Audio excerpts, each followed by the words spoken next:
Lalo na si Lolo tsaka si Daddy dyan. Ang galing niya. Oo.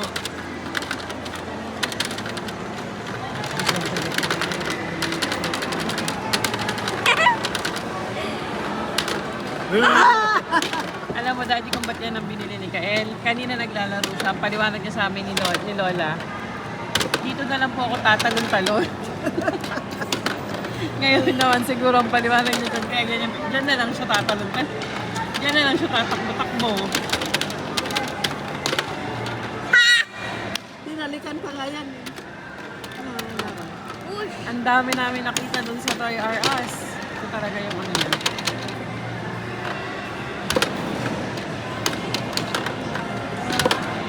Yeah, ang galing ni Daddy dun oh.